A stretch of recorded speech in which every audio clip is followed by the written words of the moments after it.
What is next though?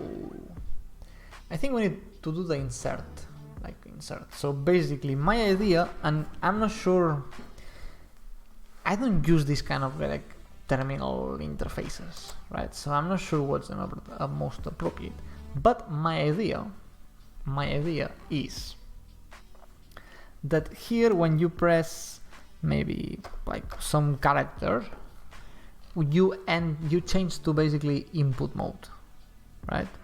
That's kind of my idea.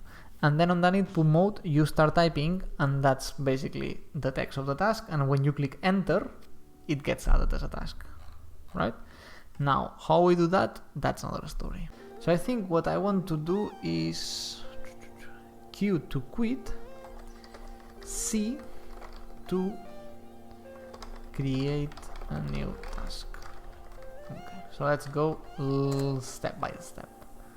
Okay, so now we have this informational message here. Cool. So first of all, I guess I want to keep track of which state I am here. So I can say create mode, and I can say false, right? And then I go to where I parse these things, and I can say, so Q for quit, and C as C value, create mode. So I say create mode, I guess true, because to exit create mode you will have to press enter, right? Okie dokie. So now what happens on create mode? Like the thing that happens on create mode is somehow we need to add kind of like an input field, but that's one thing. But the other thing that happens is that basically all the other input is disabled. So I guess I can say if create mode, do one thing, right?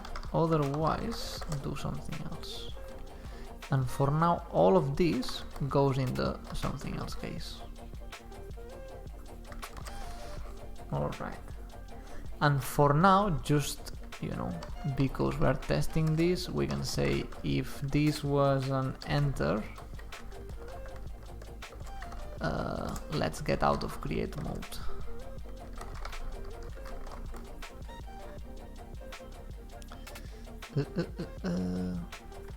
Yes, if input equals this, right?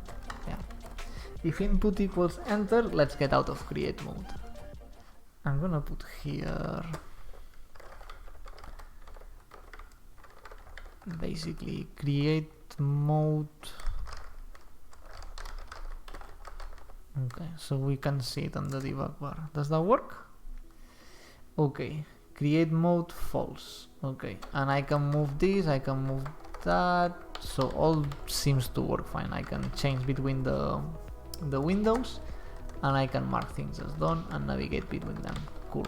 If I press C, I'm in create mode, and now doing anything doesn't change the state of the application, right? So the input is not handled anymore, and I cannot navigate or anything. And I can see here at the bottom, just on my face, how the create mode is true, right? And now if I press enter, we exit create mode, and we're gonna start doing this. Okay, so that's kind of like I wanted. Cool, that's kind of like what I wanted.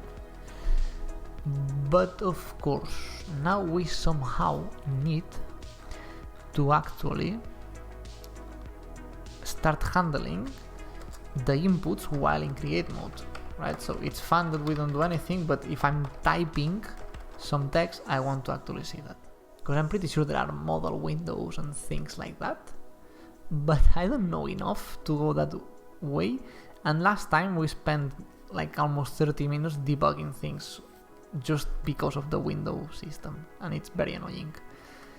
So instead of that, I just want to start typing things like randomly, I guess here at the last line or something like that. So let's try that first.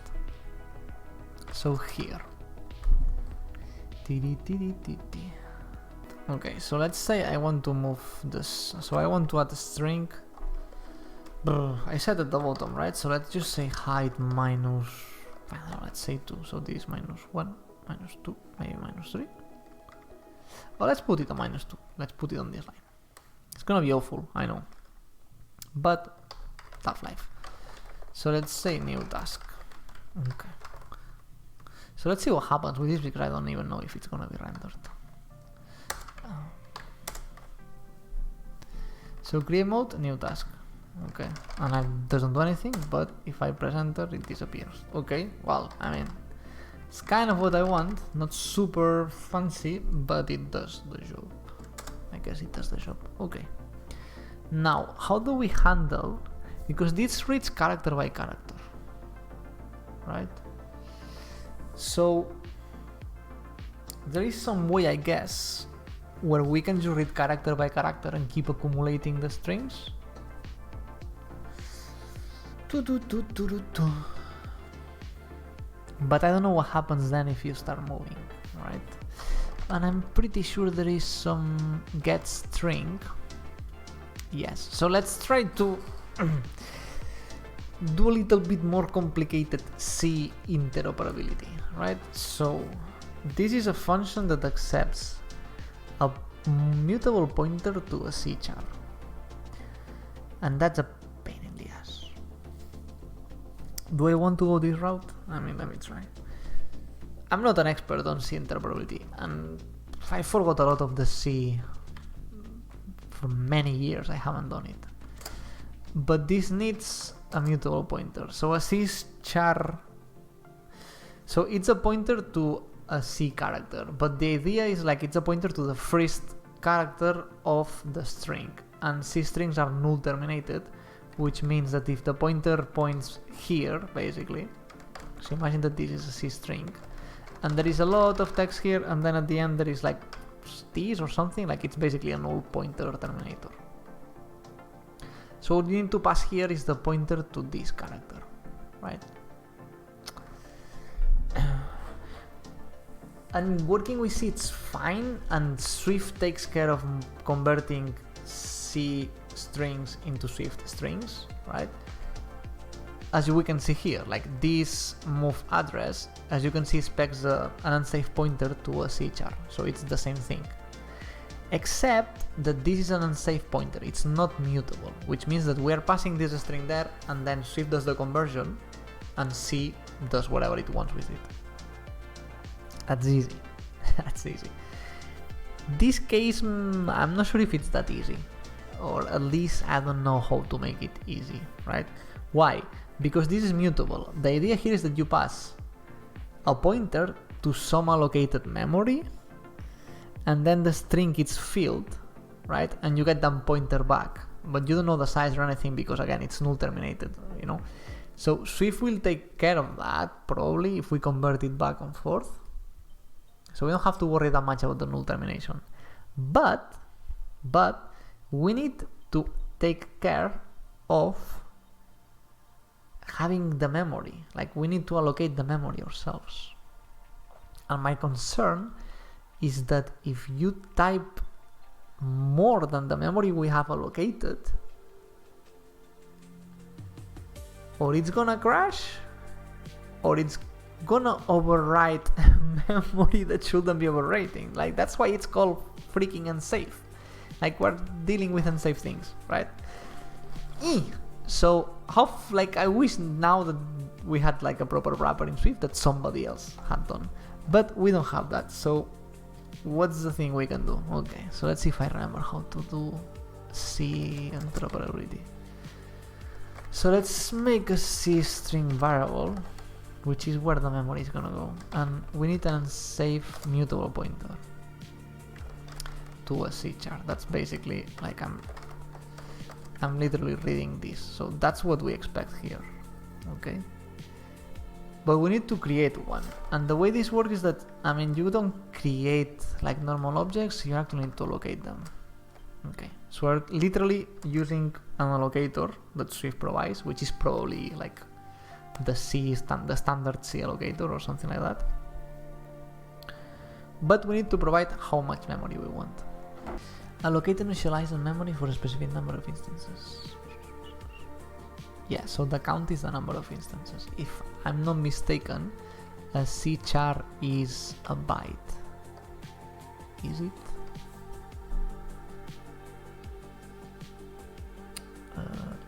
Yeah, it's an integer 8, which is a byte, as far as I know. So it means that here we are making bytes. So if I put 1024, we're making what? Like a megabyte? I mean, that should be enough, not? In any case, please don't add too much text because it's gonna roll over as we saw the other day. You know, like if you make this smaller, you see how it gets, it doesn't look good. So, you know, just keep your tasks succinct, please. But anyway, let's see if this works. Now, I almost forget.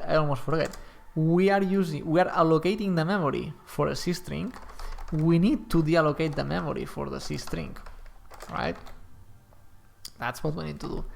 The other thing that you usually have to do is initialize it to some value. But since we don't want to do that.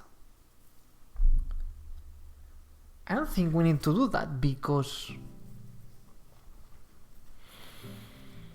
that's what this function is gonna do. So I don't know if Swift is gonna complain or not. I mean, it's not gonna complain because it's unsafe. I mean, at runtimes, I don't know if things are gonna go wrong or not, but let's just give it a try, right? So how do we pass this here? I mean, we just pass it because the types match completely, right? So we have an unsafe pointer and we, okay. And this get string, in theory, it's gonna fill that basically megabyte of allocated memory for us. Which I guess it's weird because and then, so what is the output from this? This output, I guess, what is it? The output is, I guess, the count. Is the output how many bytes have been allocated or something, like have been filled or something like that? The function getString is equivalent to a series of calls to get until a new line or character return is received. Okay. The routing value is placed in the area pointed to by the character pointer string, followed by a null terminator.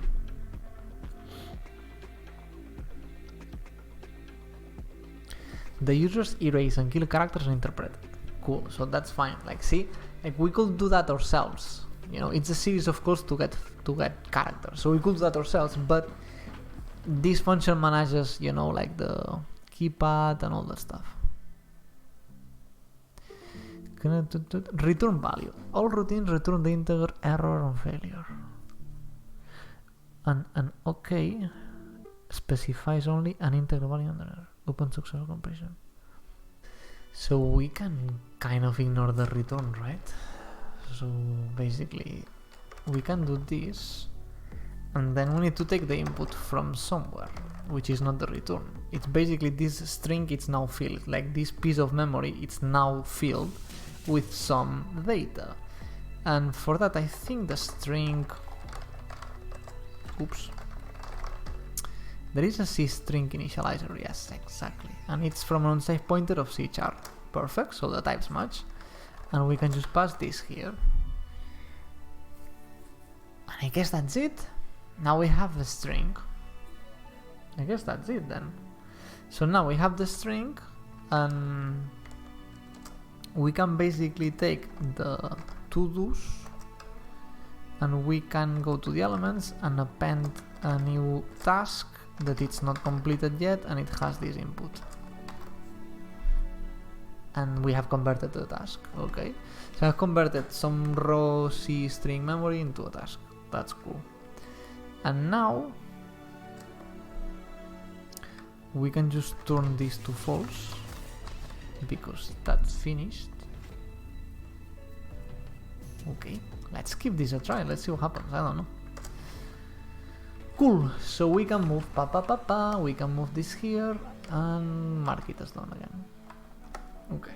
Now we enter with C into the creation mode and we see the new task in there. But I'm not showing that. Am I? But maybe no. So I'm typing and you click enter and it's there. Okay. Okay, but how do I see it? How do I see it? I guess so the idea is that I could do this now, and I'm typing now, but we don't see anything on the screen because of course, like, I'm ignoring all the input. And you don't see anything because I have the no echo. What is it? I have the no echo. So I guess if I remove the no echo, then when I'm typing here, we will see things here as usual. And in theory, they should go here because I'm moving the cursor there. So the cursor is after this when I start typing. And the no echo, if I disable it, I should see the normal behavior of the terminal going here. And then I click enter. Okay.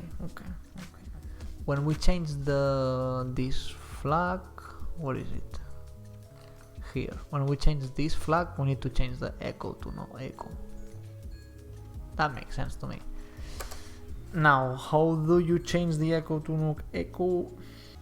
So no echo disables the echo. Is there an echo? Okay, so I guess echo enables the echo. That makes sense to me. Okay, so you know what? Instead of just doing it here and here, I'm gonna actually use a setter, a did set. So I can do this, did set. And if creation mode is on, do an echo. And if it's off, do a no echo. And every time I change this variable from both places, it should trigger that. So now I should be able to do this. And so I can move here, okay. I enter edit mode or creation mode. This, oh, there you go. This is a new task. And I click enter. Oops, not that. Oh, I can even remove. Nice. I can even remove. Okay. Of course, it doesn't look perfect and good because, like, first of all, I'm drawing here on top of the borders of the window, which is not very nice, you know. But it works. And the other thing is that when you are removing the get char, it's actually removing the characters from that cursor position. But nobody's drawing the borders again because the borders of the windows are drawn where they are drawn here. So we're not at that part of the loop yet, right? So it looks how it looks, right? New task. And I click enter. And there we go, we have a new task. Perfect. So at this point, we have creation of new tasks. And you can mark it as done, right? So what else you want? Perfect. Now, I think there is something else I want, which is when I do this, we should probably save. I think we should save at this point. Even though we're gonna be saving later, I think it's cool to save kind of like as often as possible because, you know, like, I mean, saving to drive, you know, it's not instant, you know, it's maybe expensive, but I don't think that should be that expensive, right? So I think I'm just gonna take this. I'm gonna put it here, right? So we save that.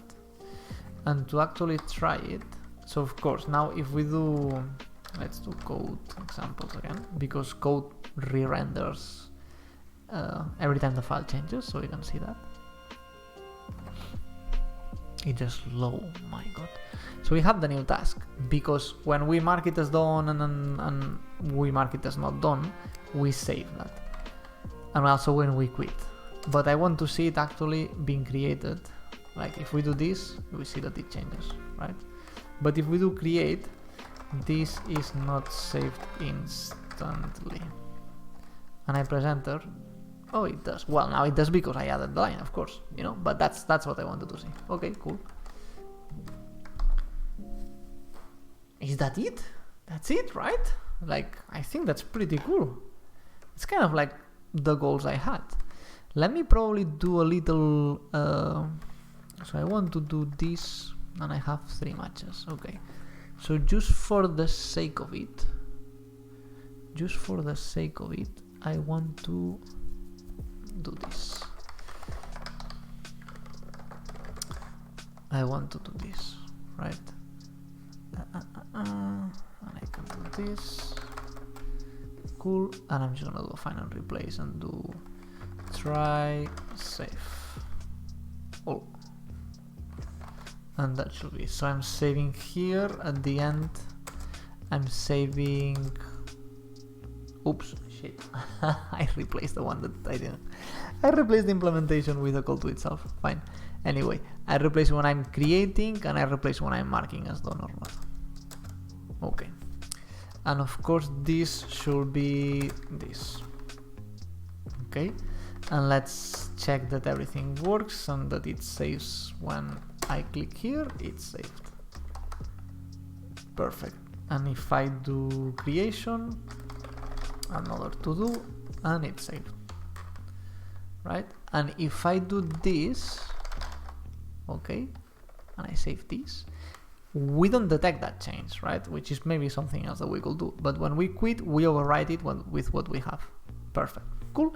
So again, you know, I'm not unit testing anything, but we have quickly tested and it works as we want, right? I thank you for watching. There have been some interest on this, so if you really like this and want me to, you know, spend like, you know, another streaming, maybe taking a look at this, we can give it a try, you know. But for me, it was more about exploring ncurses itself, and not ncurses specifically. I wanted just to see like, okay, how can you manage the drawing on the terminal, because it's something I've never done, right? And I actually want to explore a little bit more about terminals, but not in this full drawing context, more in the context of I'm just running binaries usually with the normal input system, but at that point I want to be able to use the cursor, for example, you know, or, you know, the typical progress bar and stuff like that. So not kind of like full-blown let's redraw everything ourselves, but instead just like keep the console in the same state that you have it, like here, but let me override the same line, or let me have like a selection here. So that's kind of like what I want to try, because I think there is a big lack of those kind of tool in Swift, and because of that, you know, the tools that you can do with Swift, you know, kind of lack some interactivity, right? We have argument parser to pass things through the argument system, which is amazing. It's gorgeous the way it works, but you lack some interactivity, which is what I want to eventually get to, right? But for now, I think I'm gonna leave it here. Again, thank you all for watching. It has been pretty cool.